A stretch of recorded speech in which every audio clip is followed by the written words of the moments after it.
Pak Presiden, biar netizen plus 62 yang tegur 277 kepala daerah yang nahan anggaran COVID-19. Ditulis oleh Erika Ebener di seaworld.com. Halo, Assalamualaikum. Jumpa lagi dengan Suara Samara di TV Jurnal. Geram juga saya membaca berita banyaknya kepala daerah yang masih santai menghadapi wabah COVID-19 ini. Ibarat bagian atas udah pusing dan bawah udah kebelet menghadapi serangan virus yang mematikan, bagian tengah malah santai. Pemerintah pusat sebagai bagian atas begitu gencar melakukan berbagai kebijakan dalam penanganan pandemi COVID-19.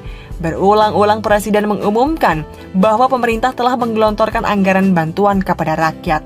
Keringanan-keringanan keuangan, ini dan itu dan itu dan ini. Di bagian bawah rakyat senang mendengarnya, merasa tenang dan tentu saja menunggu semua kebijakan Presiden akan tiba dan dirasakan. Lama menunggu, kok bantuan itu nggak muncul-muncul juga? Rakyat pun gelisah dan resah. Mereka mulai berteriak meneriaki Presiden. Semua minta tolong agar pesan dan teriakan mereka disampaikan ke Presiden. Semua seakan-akan terlambat karena Presiden yang lambat. Rakyat Indonesia sekarang ini sepertinya hanya mengenal Presiden. Mereka tidak mengenal siapa gubernur, wali kota, camat, dan lurahnya masing-masing. Semuanya pasti ditujukan ke Presiden. Sialnya Indonesia ini, wabah yang telah merenggut ratusan jiwa, menginfeksi ribuan orang, 277 kepala daerah malah santai, menganggap enteng, tak menghargai nyawa warga. Mereka tidak menjalankan apa yang Presiden instruksikan untuk segera menggelontorkan bantuan dana kepada warga di wilayahnya masing-masing. Kalau saya saja sudah geram, apalagi Jokowi. Indonesia ini negara yang sangat besar. Ada 34 provinsi dengan 34 gubernur yang dibagi lagi menjadi 458 kabupaten dan kota. Artinya, ada 458 orang yang mengaku dirinya mampu menjadi wali kota dan bupati untuk mengurus rakyat Indonesia. Lalu, dari 458 kepala daerah ini, 277 orang kepala daerah tidak peduli pada warga mereka masing-masing selama menghadapi wabah virus corona. Dari 277 kepala daerah itu, 103 kepala daerah masih belum mengalokasikan anggarannya untuk jaring pengaman sosial virus corona. Anggaran pendapatan dan belanja daerah atau APBD-nya sama sekali tidak berubah. Seolah-olah daerah mereka tak terjamah wabah.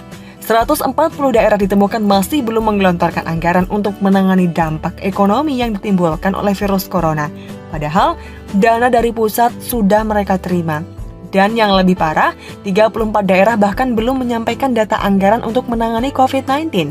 Virus corona tak hanya membongkar wajah sesungguhnya para menteri dan partai politik seperti yang dituliskan oleh kakak pembina Seaworld tempo hari.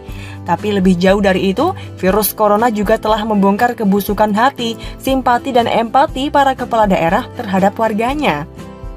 Sekarang kita jadi bisa tahu dan merasakan bagaimana para kepala daerah ini tidak senang atau kepemimpinan Presiden yang selalu menyuruh mereka untuk peduli pada rakyatnya. Kepala daerah di seluruh Indonesia sudah terbiasa dengan budaya yang dibawa dari sejak zaman Orba hingga zaman SBY. Budaya di mana pejabat negaralah yang harus dipuja dan dipuji warga, bukan budaya pejabat sebagai pelayan rakyat.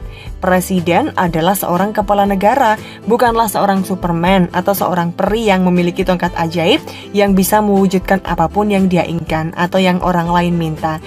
Dan seorang itu artinya hanya satu orang yang oleh mekanisme sistem tata negara Indonesia. Selain dibantu oleh para 34 menteri, juga dibantu oleh 34 gubernur dan 458 wali kota dan bupati dalam menata dan mengurus negara yang luasnya 1.910.931 km persegi dengan 275 juta jiwa.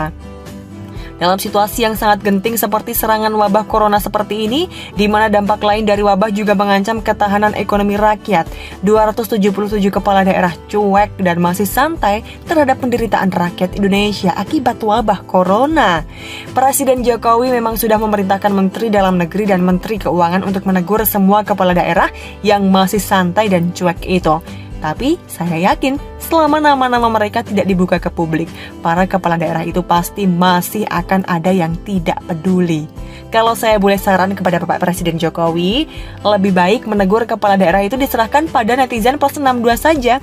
Buka dengan jelas dan gamblang semua nama-nama kepala daerah yang sudah menahan hak rakyat atas bantuan yang diberikan oleh negara dalam menghadapi wabah corona. Tak ada guna menutupi dan melindungi nama mereka kalau hanya akan menjadikan presiden bahan bulanan. Percayakan Pak Presiden sama netizen plus 62, kalau nama-nama kepala daerah itu sampai di tangan kami akan langsung menguliti mereka satu persatu. Mulai dari mereka lahir sampai sekarang, mulai dari siapa yang menyuapi mereka di masa kecil, sampai siapa yang mereka pacari setelah mereka menikah resmi. Ibaratnya, kami akan menguliti mereka mulai dari bulu ketek sampai kulit ari-ari. Tak akan ada yang tersisa. Ini akan sangat efektif dan efisien Pak Presiden, dan juga bisa menjadi daya cegah upaya korupsi. Jadi, satu dayung dua tiga pulau terlampaui.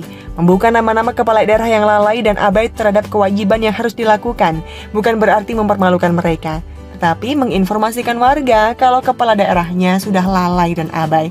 Kecuali kepala daerah Jakarta sih, sudah dikuliti habis-habisan juga tetap saja bebal. Mungkin gen Arab tidak sama dengan gen Indonesia. Bagaimana menurut Anda? Silahkan untuk tulis komentar di kolom komentar.